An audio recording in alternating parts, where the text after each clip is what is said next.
Estamos a punto de terminar este maravilloso viaje que nos ha llevado desde el 16 hasta el 21 de mayo.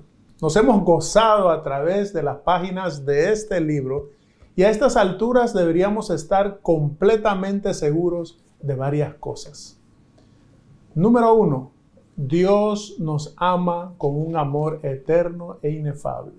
Número 2, Dios ha mostrado ese amor por nosotros en maneras variadas y tangibles, y esas demostraciones alcanzaron su punto máximo en la encarnación, vida inmaculada, muerte, resurrección e intercesión de Cristo a favor de todos nosotros. Ante esta gran manifestación de amor que Dios nos tiene, quisiera hacer un llamado, una exhortación, un pedido a todos los pastores, ancianos de iglesia, directores de grupos, líderes de grupos pequeños. Apenas hemos tocado la punta del iceberg en cuanto a impacto a la iglesia con estos videos y con los libros. ¿Qué haremos entonces? ¿Qué hará la iglesia? Tal vez sería adecuado que, entre otras cosas, que cada iglesia haga planes para que la mayor cantidad de hermanos puedan escuchar y ver los videos y leer los libros. Si usted, dirigente, necesita copia de los videos, busque a su director de mayordomía. Si necesita libros, vaya a su agencia de publicaciones más cercana. Exhorto a cada persona, a cada miembro de congregación a renovar sus pactos, nuestro pacto de fidelidad con el Señor, e inspirados por la visión del próximo retorno de Cristo a esta tierra, nos preparemos y ayudemos a otros a prepararse. La pregunta más importante para una iglesia no es cuántos miembros tiene, sino cuántos de sus miembros están preparados para vivir con Cristo en el reino eterno. Es en el reino para siempre, no en la iglesia para siempre, donde Dios nos ve.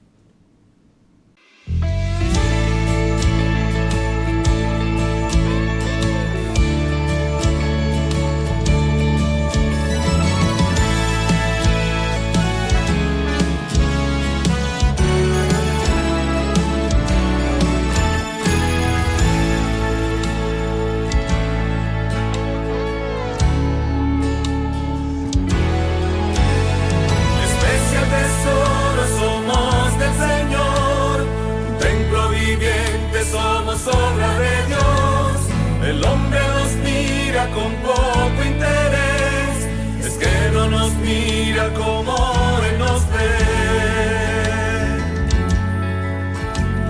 Él todos sus bienes nos dio por amor, administramos los tesoros de Dios, guardamos su ley como prueba de fe, benditos del Padre así como Él nos ve.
Somos pueblo fiel, como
buenos días, queridos hermanos. Un saludo cristiano a cada uno de ustedes. Hoy es día jueves y vamos a comenzar con una oración. Nuestro Padre que estás en los cielos, te damos gracias por las múltiples bendiciones que tienen para con nosotros. Gracias porque hemos podido despertar, hemos podido abrir los ojos que tú creaste, pero para ver tu gloria, Señor. Estamos aquí para adorarte y glorificar tu nombre. Quédate con nosotros en este culto matutino. En el nombre de Jesús. Amén.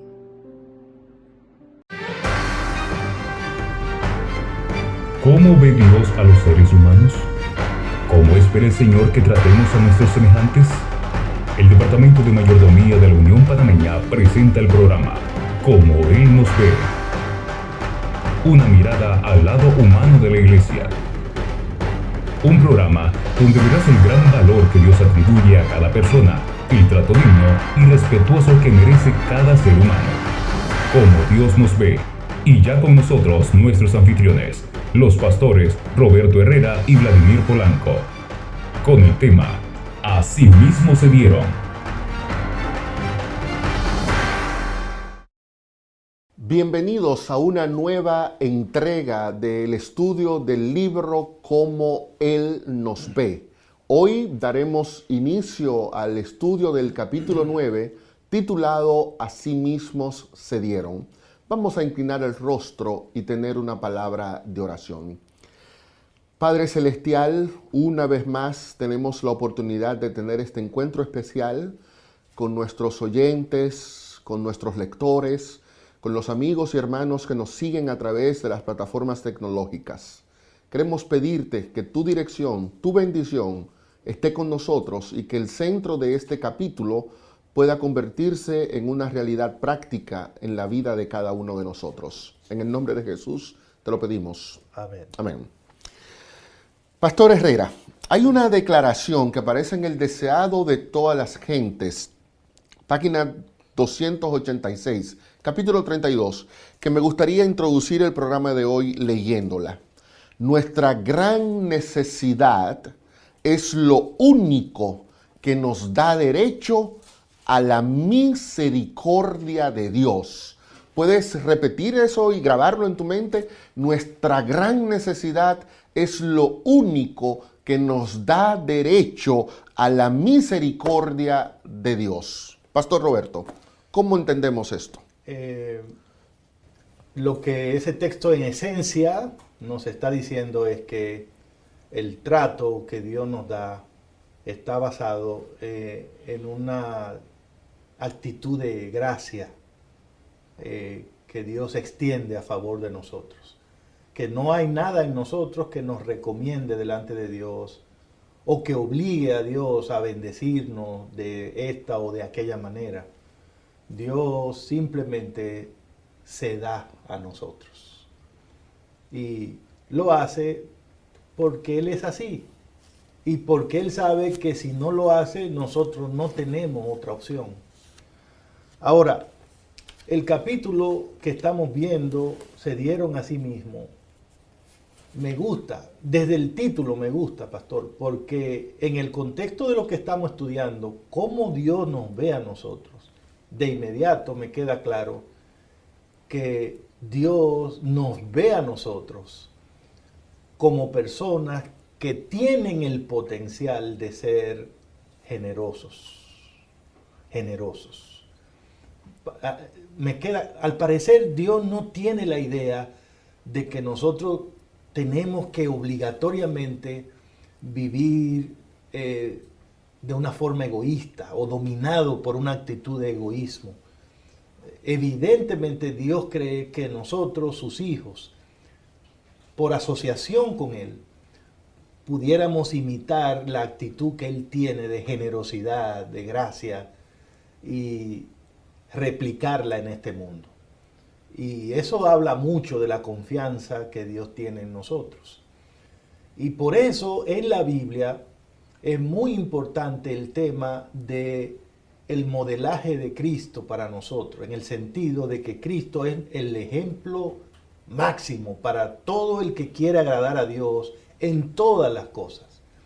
Y Jesús era consciente de eso. En algún momento a sus propios discípulos les dijo, yo les he dado ejemplo para que ustedes hagan como yo hago. O sea, no tienen que complicarse la vida preguntando, ¿dónde busco un modelo? Yo les di el modelo. No tienen que andar buscando donde no hay. Aquí tienen el referente. Y cuando se trata del tema de la generosidad, Pastor Polanco, el más grande evento de generosidad, la más grande demostración que el mundo ha visto alguna vez, ocurrió en un monte llamado el Monte Calvario, en donde el Hijo de Dios, Jesucristo, en una cruz, entregó su vida por nosotros. Cuando el apóstol Pablo se refirió a ese hecho concreto, hablando a los hermanos de Corinto, él les dijo, ustedes conocen ya la gracia de nuestro Señor Jesucristo, que siendo rico se hizo pobre por amor a vosotros, para que vosotros, siendo pobres, fueseis enriquecidos, ¿no? Debido a lo que él hizo. Pablo está haciendo una referencia directa a lo que Cristo hizo en la cruz del Calvario. ¿Y qué fue lo que hizo? Que se dio a sí mismo. Y al hacerlo así, nos dio el ejemplo máximo de lo que significa dar, de lo que significa ayudar, de lo que significa generosidad. Y Pablo dice que el origen de esa actitud de Cristo es lo que se llama la gracia. Y ahora nosotros no solo somos beneficiarios de la gracia, sino que Dios espera que seamos multiplicadores de esa gracia. Y ese es el proceso que tenemos que entender en este capítulo. Me agrada muchísimo que Pablo dice que se hizo pobre por nosotros. Por amor Entonces, a nosotros, sí. Dios ve una necesidad en el ser humano y la forma en la que Él reacciona para suplir esa necesidad es derramando su gracia sobre nosotros. Pero ese derramamiento de la gracia obra una transformación en Dios. Ya hablamos más de eso cuando vimos el capítulo 4. Pero Pablo ahora utiliza una imagen y dice, Cristo se hizo pobre. Y se hizo pobre para que nosotros llegásemos a ser ricos. En Gálatas capítulo 1, versículo 4, Pablo nos dice que Cristo se dio a sí mismo. Entonces, cuando la Biblia habla de un proceso de pobreza en Cristo, no es que Cristo agarró y entregó un dinero, no es que agarró y dejó de ir al trabajo en sábado, no es que se despojó de un pedazo de tierra para donarlo a la iglesia. Cuando la Biblia dice que Jesús se hizo pobre, lo que la Biblia está diciendo es que, como ya vimos que Jesús se despojó de su igualdad con Dios, que Jesús deja la santidad del cielo para hacerse pecado, dirá Pablo en 2 Corintios 5, 21, y que en Gálatas 3:23, que por nosotros deja la bendición para hacerse maldición. Entonces, nota, Cristo toma pobreza para que yo llegue a ser rico. Cristo toma pecado para que yo llegue a ser justo. Cristo toma maldición para que yo llegue a ser bendito. Entonces, es un negocio que por donde quiera que lo veamos, los más beneficiados somos los seres humanos. Porque Cristo está cediendo mucho para que yo pueda tener mucho. Y a veces uno cree que es que la iglesia lo que quiere es que yo le dé y Dios lo que me está pidiendo. Dios a ti no te está pidiendo nada. Dios comienza esta experiencia dándote. Dios comienza entregándose Él mismo por amor a nosotros y fue una entrega que incluyó su muerte en la cruz del Calvario. Lo que indica, lo que Pablo nos está diciendo aquí es que una persona solo es rica cuando ha aceptado la pobreza de Cristo en su vida. Porque es esa pobreza de Cristo la que me hace a mí rico. Una persona que no ha recibido la gracia de Dios y que no ha recibido el impacto de la misericordia de Dios actuando en su vida, no importa lo que tenga, será pobre. Y es pobre porque rechaza el único medio mediante el cual nosotros podemos tener acceso a la verdadera riqueza, que es la gracia de Dios. Entonces, queda claro aquí que la gracia de Cristo, a la que Pablo se refiere, se manifestó no pidiendo algo a los seres humanos. No, Señor. Sino dando. Y cuando dio, lo que dio fue a sí mismo. No puede haber una mayor entrega. O sea, lo dio todo, se dio a sí mismo. Pero de nuevo, la gracia no es que Dios te pide, es que Dios te da. Porque esa es la esencia del Evangelio. Tomar personas que están en bancarrota y acreditarles justicia delante de Dios. Esa es la gracia que el Señor ha hecho posible para nosotros. Y eso nos ayuda a entender cómo es que funciona la vida cristiana. La vida cristiana no es una experiencia en donde Dios te trae a un punto para que tú hagas o des algo por Él. Digamos esto, pastor, con cariño, pero digámoslo. Dios no nos necesita a nosotros, hermanos. Dios no nos necesita, porque Él es Dios, autosuficiente. No hay nada que tú o yo le podamos dar a Dios. Nada. No hay nada que nosotros tengamos que Dios necesite. La palabra necesidad no se aplica a la persona de Dios. Cuando la gracia de Dios viene a tu vida, no te pide, te da. Porque de eso se trata la gracia, suplir nuestra necesidad. Ahora bien, una vez que la gracia viene a tu vida, como te dio, te habilita para que tú puedas mostrar la misma actitud de Cristo. Es por eso que a nosotros los cristianos en la iglesia se nos pide que hagamos, que demos ofrenda, diezmo, que demos de nuestro tiempo, que ayudemos al necesitado. No es porque eso lo teníamos y se lo estamos dando a Dios. Es porque eso es parte de la gracia que hemos recibido de Dios y como Él nos dio, ahora nosotros podemos dar. De lo recibido de tus manos, dijo David, te damos. Te damos. Porque si ese proceso no se da, pastor, entonces sería la evidencia inequívoca de que la gracia no funcionó en mí y yo sigo siendo pobre. De manera que una de las formas, y usted lo dice en el capítulo, en que Dios elimina mi pobreza, es precisamente habilitándome para dar como Él dio. Porque cuando doy, es clarísimo que la gracia llegó a mi vida. Hay una declaración que yo quiero leer, está en la página 128 y 129 del libro. Elena de White dijo lo siguiente: Cristo fue tratado como nosotros merecemos, a fin de que nosotros pudiésemos ser tratados como Él merece. Fue condenado por nuestros pecados en los que no había participado, a fin de que nosotros pudiésemos ser justificados por su justicia, en la cual no habíamos participado.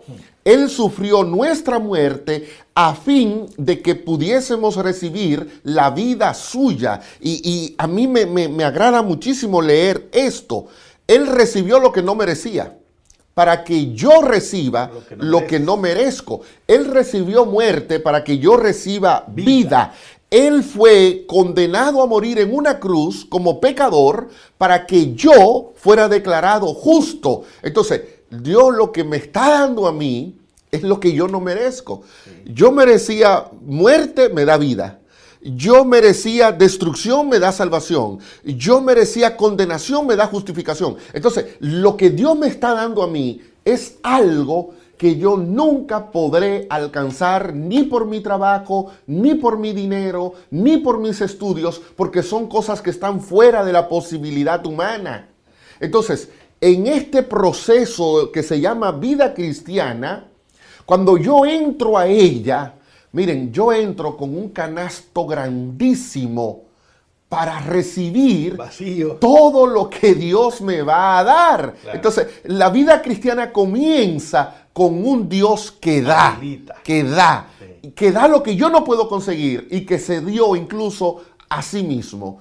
Pero vamos a pasar aquí, a parar aquí y luego venimos con el segundo segmento del programa. Como Él nos ve, una mirada al lado humano de la iglesia.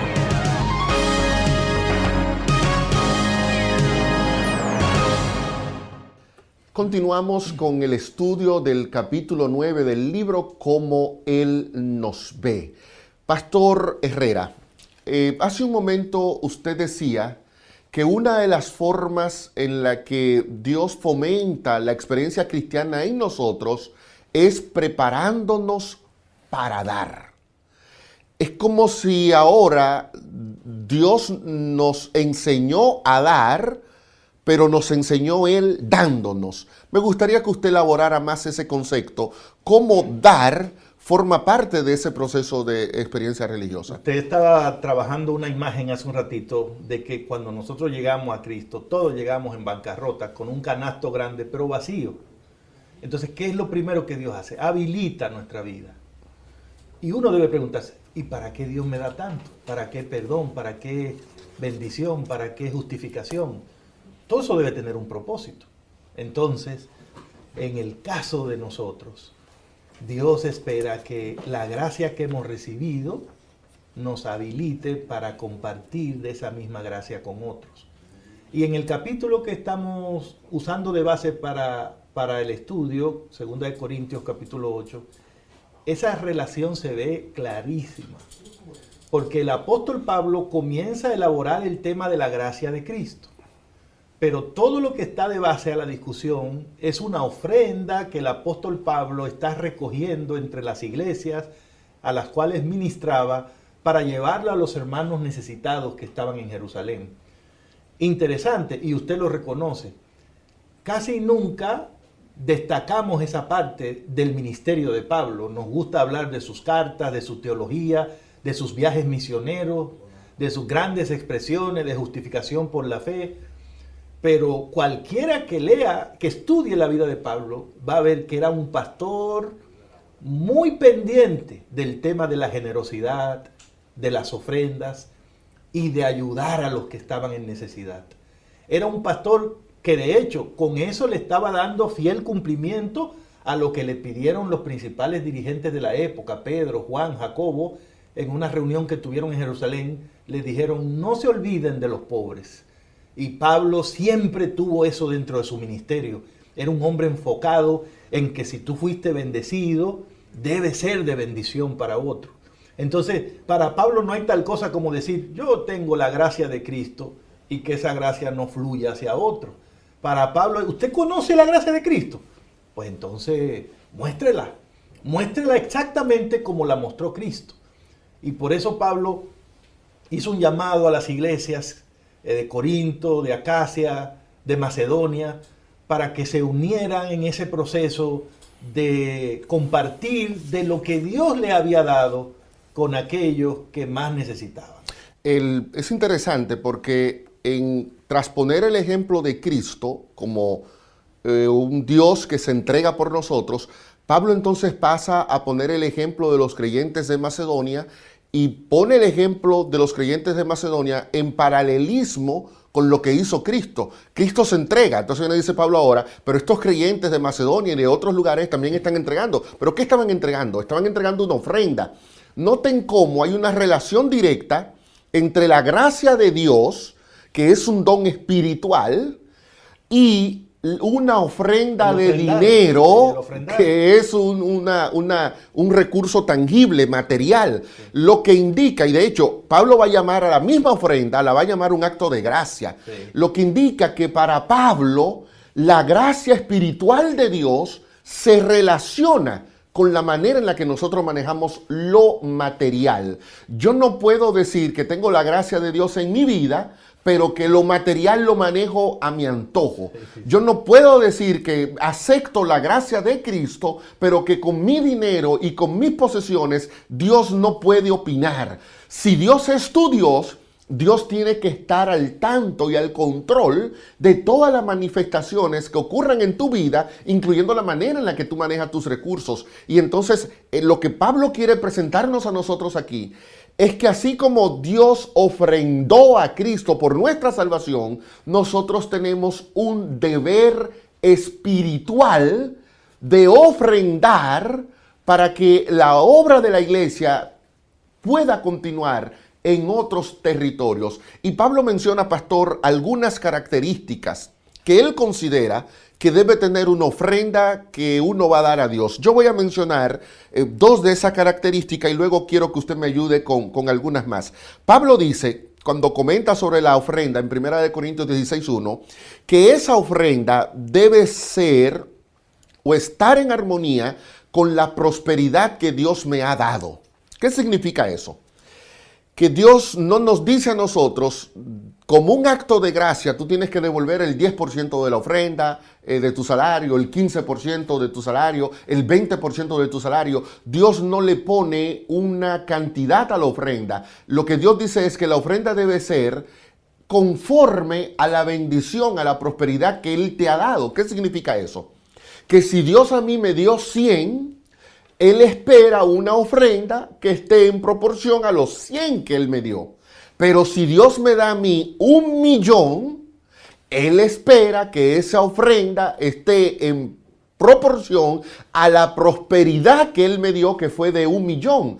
Es decir, a veces nosotros nos agarramos de, es que Dios no pone una cantidad. Pero me da la impresión, pastor, que esa expresión, que la ofrenda tiene que ir en proporción a la bendición que Dios te ha dado, pone sobre nosotros una responsabilidad muy solemne a la hora de ofrendar. Si tu ofrenda no está en armonía con la bendición que Dios te dio, tu ofrenda no refleja lo que Dios quiere de ella. En segundo lugar, Pablo dice que la ofrenda tiene que ser generosa. En 2 Corintios 8:2, Pablo dice, refiriéndose a los creyentes de Macedonia, que ellos ofrendaron de su pobreza, pero ofrendaron en riquezas de generosidad. Y eso me llama la atención. Usted puede ser pobre y aún así dar una ofrenda generosa.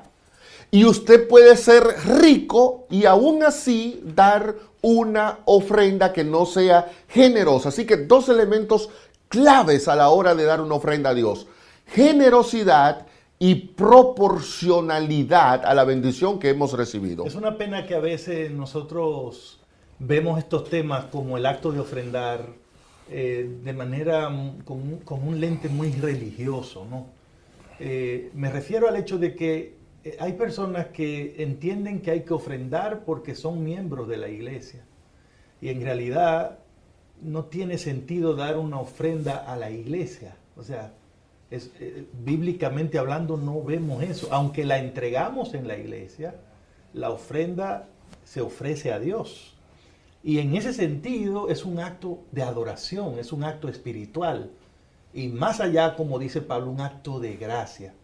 Entonces, cuando ofrendo, estoy haciendo exactamente lo mismo que hizo Cristo por mí en la cruz del Calvario. Nosotros pensamos en la cruz, en lo que Cristo hizo como la muerte de Cristo, pero también podríamos verlo como una ofrenda que Dios dio por nosotros. Lo que pasó en la cruz fue una ofrenda, la ofrenda por el pecado de nosotros. Y entonces, eso hay que estudiarlo, eso es la ofrenda a la luz de ese tema de la gracia. Una de las características que Pablo menciona para la ofrenda, esa ofrenda bíblica de gracia, es que debe ser un acto personal. Dice, cada uno de vosotros, 1 Corintios 16, 1 y 2, cada uno de vosotros ponga aparte algo según haya prosperado. ¿Por qué cada uno? ¿Por qué cada uno? Porque el acto de gracia de Dios se manifestó para ti. O sea, el Señor dio su vida por ti, no por otra persona, por ti. Y como tú recibiste la gracia de Cristo, entonces Dios también te ve como alguien que, beneficiado con esa gracia, está habilitado y disponible para también multiplicarla. Pablo también dice que la gracia, la ofrenda, debe ser el resultado o la expresión externa de algo que esté ocurriendo internamente en quien da la ofrenda. Cuando él dice, cada uno dé como propuso en su corazón, nos invita a hacer un acto de ofrendar que sea reflexivo, no porque me manipulen, no porque alguien dijo que hay que ofrendar, no porque alguien dijo que tenemos que ofrendar por tal cosa para comprar. No. Mi ofrenda es un reflejo de lo que Dios ha hecho por mí. Mi ofrenda es resultado de una gratitud que llevo adentro, de un amor que llevo adentro por Dios. Porque Dios me ha dado tanto, me quitó ese problema del pecado, me ha dado esperanza, me ha garantizado un futuro. Yo no sé otra gente, pero yo tengo razones que me obligan, que me impulsan. El amor de Cristo me constriñe, decía Pablo. Y por eso la verdadera ofrenda, la bíblica, no duele. Alguna gente dice, hay que dar hasta que nos duela. La ofrenda bíblica no duele porque es una ofrenda de amor. Y cuando uno ama a alguien, nunca le duele darle algo a esa persona o hacer algo por esa persona. Pero todos estos cuadros bíblicos de la ofrenda encuentran su sentido, pastor, cuando lo vemos como un acto de gracia, cuando lo comparamos con lo que ocurrió en la cruz. Entonces no es un tema de si me gusta el que está promoviendo la ofrenda, o si el pastor donde yo voy predica bonito, o si mi iglesia necesita un abanico, un aire acondicionado. Por favor, es desnaturalizar la ofrenda, pensar así, actuar así. Dios, cuando Dios te da la oportunidad de ofrendar, te está diciendo, quiero que seas como yo. Quiero que demuestres que eres mi hijo y vivas como yo te he capacitado para vivir, manifestando la gracia. Pastor, voy a leer una declaración de la página 131 del libro. Allí decimos lo siguiente: aunque la ofrenda es una manifestación material, tangible y medible, bajo ninguna circunstancia deberíamos reducirla a simple dinero. Para Pablo, la ofrenda no es una obra de caridad, ni un impuesto para ayudar a los pobres, sino que es una bendición. Así la llama él en 2 Corintios 8 y 9. Es una bendición, es un servicio, es un medio de comunión y, más importante aún, una expresión de gracia. Y es que, como dijo Elena de White, la gracia de Cristo en el alma desarrolla atributos del carácter que son opuestos al egoísmo, atributos que han de reflinar, ennoblecer y enriquecer la vida. Noten, Pablo comienza hablando de la gracia, pero termina hablando de una ofrenda tangible. ¿Por qué? Porque cuando la gracia se derrama en mi vida, el egoísmo desaparece. Por lo tanto, cuando Dios me pide a mí que contribuya con una ofrenda, es porque Dios quiere hacer de mí una mejor persona. Y de eso vamos a estar hablando en el siguiente segmento. Como Él nos ve, una mirada al lado humano de la iglesia.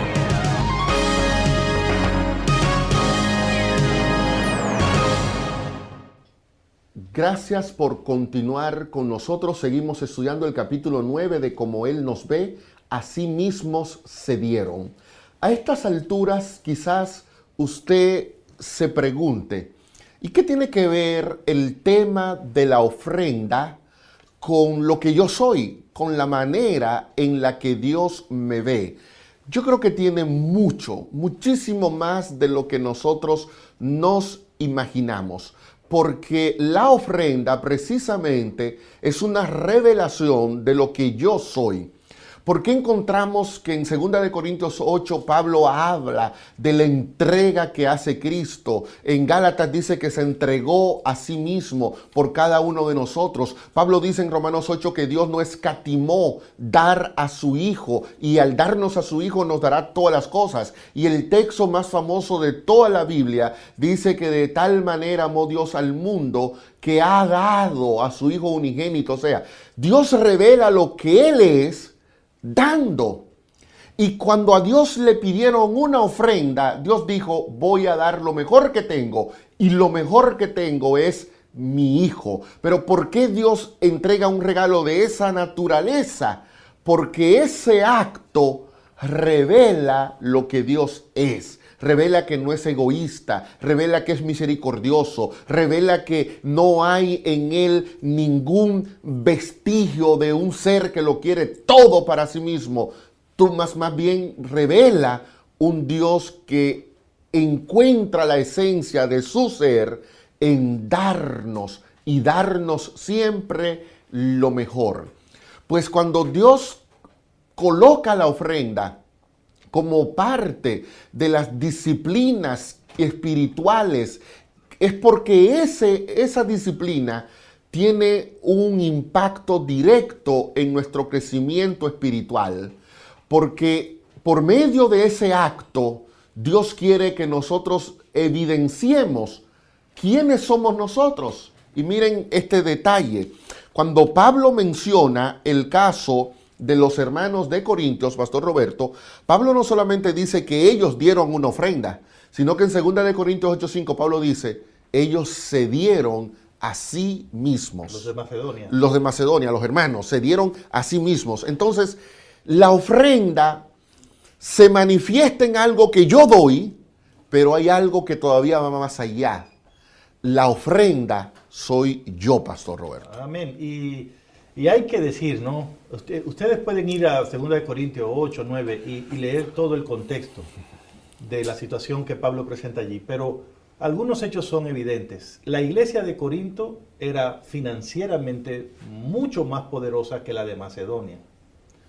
Número 2, los hermanos de la iglesia de Corinto, la gente que vivía en Corinto, estaba en una mejor situación en términos generales que la gente de Macedonia, porque el propio Pablo dice que ellos estaban acabando de salir de una situación calamitosa. Sin embargo, cuando Pablo mira el resultado de la colecta, dice, lo que pasó en Macedonia fue más grande. Queda claro entonces que la ofrenda no puede ser entendida ni medida en términos financieros. No es la cantidad. Hay algo mucho más allá para Dios que debe también funcionar para nosotros. De hecho, la Biblia indica que Dios no está primariamente enfocado en la cantidad, aunque la cantidad refleja de alguna manera si tu ofrenda se parece a la bendición, pero la única ofrenda que tenemos registro de que Cristo haya alabado en el Nuevo Testamento fue la que dio una señora viuda, y en términos de cantidad no era mucho, pero él alabó la actitud, el espíritu y la actitud, porque Dios siempre ve la ofrenda como un acto de entrega, como una gracia. Y por eso, como usted dijo y explica en el capítulo, para Pablo, si la ofrenda no incluye mi corazón, en realidad no ha llegado al punto donde Dios quiere que llegue. No es que no sea importante, pero debemos saber una cosa. ¿Sabe por qué Dios recibe ofrenda de nosotros? ¿Sabe por qué Dios te da la oportunidad de llevar ofrendas a tu iglesia? Porque Dios te está guiando a un proceso en el que tú y yo un día nos entreguemos a nosotros mismos a Él. En realidad, como usted dijo, pastor, Dios no anda detrás del dinero. Hay una ofrenda que Dios quiere y eres tú. La ofrenda eres tú. ¿Sabe cómo Dios nos ve? Él nos ve y dice, yo quiero que Él sea una ofrenda para mí. Dios quiere presumirnos, si podemos usar esa palabra, en el universo. Y decir, mire, ellos son mis trofeos. Ellos son míos. Ellos se dieron a mí. Ellos me pertenecen. Él quiere darse ese lujo. Y el Nuevo Testamento dice que Él se va a presentar a sí mismo una iglesia. Él se la va a presentar porque Él tiene ese sueño. Y por eso lo que Dios quiere es que llegue el momento en que yo, Roberto Herrera, mi vida sea una ofrenda. Todas las áreas de mi vida. La forma como yo uso mi tiempo, una ofrenda. Cómo me recreo, una ofrenda. Cómo invierto el dinero, una ofrenda. Mi vida familiar, una ofrenda. Que no haya un rincón oscuro en mi vida. Y a veces, Pastor Vladi, yo veo la dificultad que nos da dar una ofrenda de dinero en la iglesia. Pero entonces decimos, no, yo soy del Señor, estoy dispuesto a darlo todo por el Señor. Pero si fallamos en eso de la ofrenda material, ¿cuándo vamos a llegar a donde Dios quiere que lleguemos? Que es a darnos nosotros por completo. Y ese es el punto. Y ese es el ejemplo, exactamente. Ese es el ejemplo. un grupo de personas que se entregaron ellos, pero que manifestaron esa entrega por medio de un donativo que sería utilizado para fortalecer a la iglesia en Jerusalén. Ese concepto de yo mismo entregarme como una ofrenda se va a presentar en otras partes de la Biblia. En Romanos, por ejemplo, en Romanos capítulo 12, versículo 1, Pablo habla de que nos presentemos a Dios como una ofrenda agradable, santa y viva. Óigame, una ofrenda agradable, santa y viva. O sea, Dios quiere que yo sea esa ofrenda. La vida de nosotros. Dios quiere que yo sea una ofrenda, pero Dios dice, es que cuando yo te veo a ti, yo veo una ofrenda viva, agradable y santa. Noten el concepto que Dios tiene de mí como el individuo que se va a ofrendar a Él. Dios no se queda mirándome y dice, es que ese es un cojo. En el Antiguo Testamento, o sea, Dios le traía una oveja coja, decía, no, llévese su oveja coja. No quiero oveja coja. Si le traían un toro tuerto, Dios, no quiero un toro tuerto. No. La ofrenda siempre tenía que ser perfecta. Entonces, cuando Pablo dice que nosotros mismos debemos entregarnos a Dios, es porque Dios nos ve a nosotros como hombres y mujeres que a sus ojos somos perfectos. Somos idóneos, estamos vivos, somos santos. Él nos va a recibir como una ofrenda agradable. Yo no sé por qué nosotros insistimos en considerarnos piojos tuertos, en considerarnos gente inmunda, gente que no sirve, gente rechazada. Quita ese concepto de ti, porque no es el concepto que Dios tiene. Dios te ve a ti como una ofrenda, porque Él considera que tú reúnes las características de esas ofrendas. Es importante, pastor, para terminar este bloque, que detrás de ese acto de Pablo de llevar una ofrenda a Jerusalén estaba el cumplimiento de una profecía mesiánica.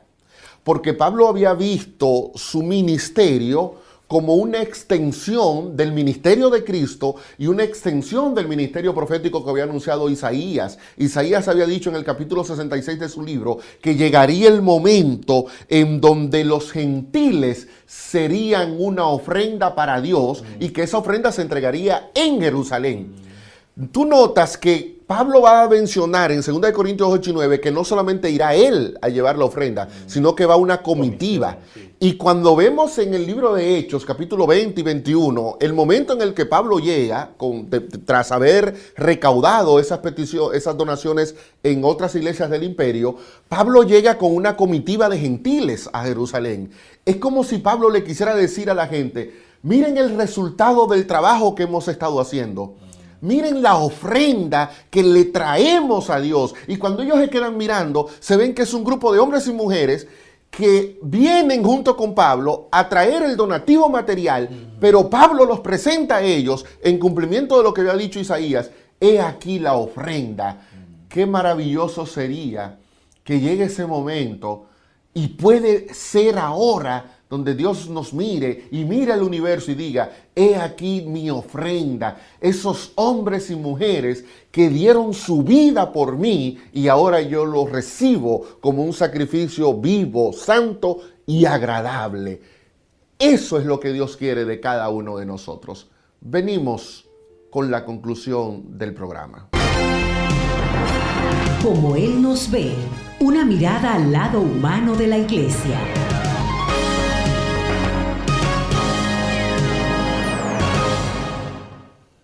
Qué maravilla ha sido estudiar juntos este capítulo 9. Probablemente usted no había reparado en el hecho de que a través del sencillo acto de ofrendar, Dios nos comunica tantas verdades importantes, ¿no? Nos dice exactamente cómo nos ve, nos dice que para Él somos personas con la capacidad de ser generosos, de actuar como Él actuó, de darnos a nosotros mismos. Y eso significa que ofrendar es sin duda un acto de gracia, un acto espiritual. Así que si estás preguntándote en este momento, ¿cuánto debo ofrendar? Pues ya sabes la respuesta, la ofrenda eres tú. Cuando te des por completo, habrás hecho la ofrenda. Mientras tanto, si no has llegado a ese punto, entonces por lo menos lleva tu ofrenda material de acuerdo a como Dios te haya prosperado.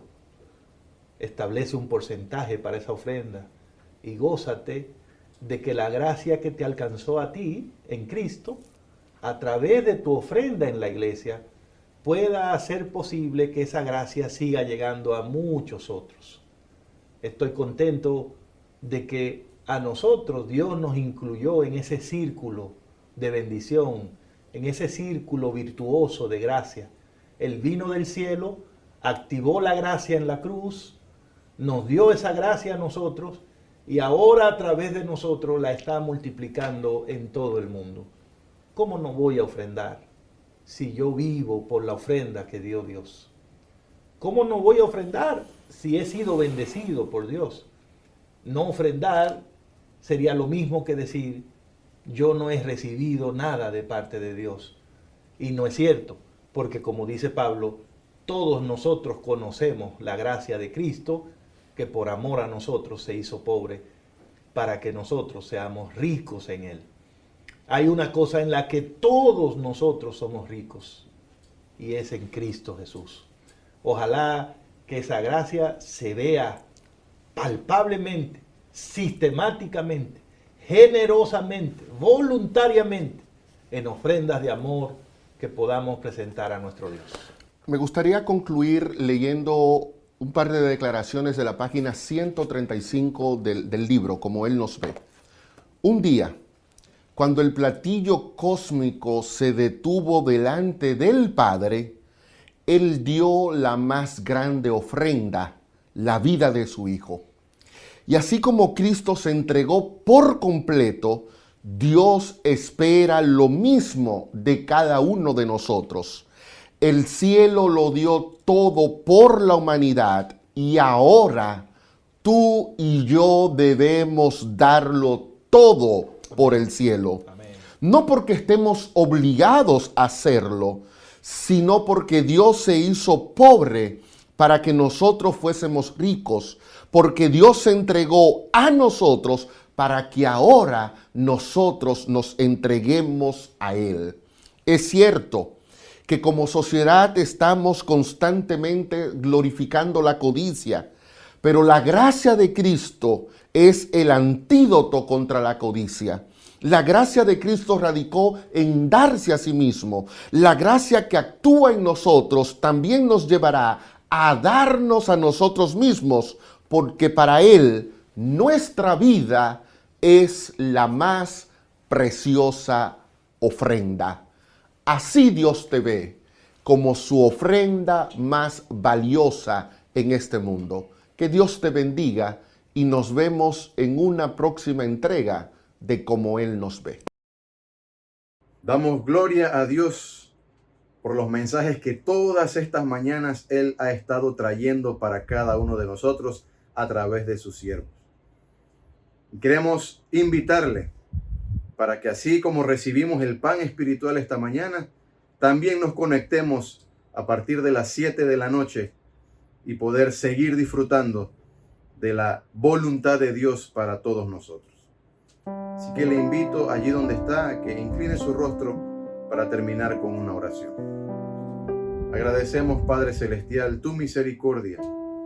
Agradecemos este nuevo día. Agradecemos porque tú cada vez nos das una nueva oportunidad para estar a cuentas contigo. Pedimos, Señor, que toda la enseñanza a través de esta semana sea una realidad en nuestras vidas. Nos fortalezcas y podamos avanzar confiando en que tú nos ves de una manera especial. Somos valiosos para ti. Entrego, Señor, delante de ti a cada persona que se conectó esta mañana para sintonizar y conectarse contigo. Que las realidades de tu palabra sean una verdad en nosotros y podamos ser convencidos por el Espíritu Santo de que tienes cosas grandes para todos los que te aman. Bendícenos, Señor, dirígenos y guárdanos en este nuevo día, en el nombre de Jesús. Amén. Continuando con nuestra programación especial, no te pierdas esta noche, en punto de las 7, nuestro tema, una evidencia de nuestra fe. Te esperamos.